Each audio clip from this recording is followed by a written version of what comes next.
ស្ងត់ក្រោមភ្លើងចន្ទ្រាបងអង្គុយកាន់កែវស្រាខ្យល់ត្រជាក់បក់មកប៉ះចិត្តឲ្យនឹកអូនគ្រប់វិនាទីមនុស្សជុំវិញសើចសប្បាយតែបេះដូងបងឯកោខ្លាំងលាក់ទុកពាក្យក្នុងចិត្តយូរមិនហ៊ានប្រាប់អូនសោះឡើយបងខ្លាចអូនមិនយល់ចិត្តខ្លាចពីស្នេហ៍បងរំខានអូនយកលេសស្រវឹងដើម្បីសារភាពស្នេហ៍អូនទូពាក្យខ្លាចរញ៉េរញ៉ៃក៏ចេញពីបេះដូងពិតបងស្រឡាញ់អូនមិនមែនព្រោះតែជាស្រាតែព្រោះអូនជាមនុស្សតែម្នាក់ដែលបេះដូងបងប្រាថ្នាយកលេសស្រវឹងដើម្បីហ៊ាននិយាយការពិត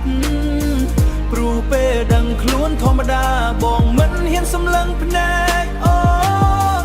បើអាចទៅរួចសូមអូនកុំសើចចំអូមនុស្សស្រវឹងម្នាក់នេះស្រឡាញ់អូនអស់ពីចិត្តរាល់ដងដែលអូនញញឹមបេះដូងបងដូចឈប់ដើរចង់ក្បែរអូនជារៀងរាល់ថ្ងៃតែមិនដឹងត្រូវចាប់ផ្ដើមយ៉ាងណាស្រាមួយកែវពីរកែវធ្វើឲ្យចិត្តក្លាហានបន្តិចទើបហ៊ានផ្ញើពាក្យស្នេហ៍ទៅមនុស្សដែលបងលួចស្រឡាញ់បើព្រឹកឡើងអូនភ្លេចអ្វីដែលបងនិយាយបងក៏នៅតែស្រឡាញ់អូនដដែលពាងយប់នេះមិនមែនពាងមនុស្សស្រវឹងតែជាពាក្យពីបេះដូងដែលលាក់ទុកយូរហើយយកលេសស្រវឹងដើម្បីសារភាពស្នេហ៍អូនទោះដឹងថាអាចឈឺចាប់បងក៏មិនចង់លាក់បន្តបើថ្ងៃណាអូនព្រមបើកចិត្តឲ្យមនុស្សម្នាក់នេះចូលទៅបងនឹងឈប់យកស្រាជាមិត្តហើយយកអូនជាបេះដូងអាចទៅរួចសូមអូនកុំសើចចំអូមនុស្សស្រវឹងម្នាក់នេះស្រឡាញ់អូនអស់ពីចិត្តរាល់ដងដែលអូនញញឹមបេះដូងបងដូចឈប់ដើរចង់ក្បែរអូនជារៀងរាល់ថ្ងៃតែមិនដឹងត្រូវចាប់ផ្ដើមយ៉ាងណាស្រាមួយកែវពីរកែវធ្វើឲ្យចិត្តក្លាហានបន្តិចទើបហ៊ានផ្ញើពាក្យស្នេហ៍ទៅមនុស្សដែលបងលួចស្រឡាញ់បើព្រឹកឡើងអូនភ្លេចអ្វីដែលបងនិយាយបងក៏នៅតែស្រឡាញ់អូនដដែលពាងយប់នេះមិនមែនពាងមនុស្សស្រវឹងតែជាពាក្យពីបេះដូងដែលលាក់ទុកយូរហើយយកលេសស្រវឹងដើម្បីសារភាពស្នេហ៍អូ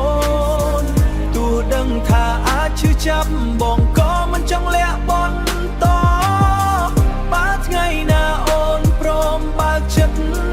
ឲ្យមនុស្សម្នាក់នេះចូលទៅបងនឹងឈប់យកស្រាជាមិត្តហើយយកអូនជាបេះដូងតែស្រឡាញ់អូនដដែលពាងយប់នេះមិនមែនពាងមនុស្សស្រវឹងតែជាពាក្យពីបេះដូងដែលលាក់ទុកយូរហើយយកលេសស្រវឹងដើម្បីសារភាពស្នេហ៍អូនទោះដឹងថាអាចឈឺចាប់បងក៏មិនចង់លាក់បន្តបើថ្ងៃណាអូនព្រមបើកចិត្តឲ្យមនុស្សម្នាក់នេះចូលទៅបងនឹងឈប់យកស្រាជាមិត្តហើយយកអូនជាបេះដូងទោះដឹងថាអាចឈឺចាប់បងក៏មិនចង់លាក់បន្តបើថ្ងៃណាអូនព្រមបើកចិត្តឲ្យមនុស្សម្នាក់ ជាមិត្តហើយយកអូនជាបេះដូងមនុស្សម្នាក់នេះចូលទៅបងនឹងឈប់យកស្រាជាមិត្តហើយយកអូនជាបេះដូង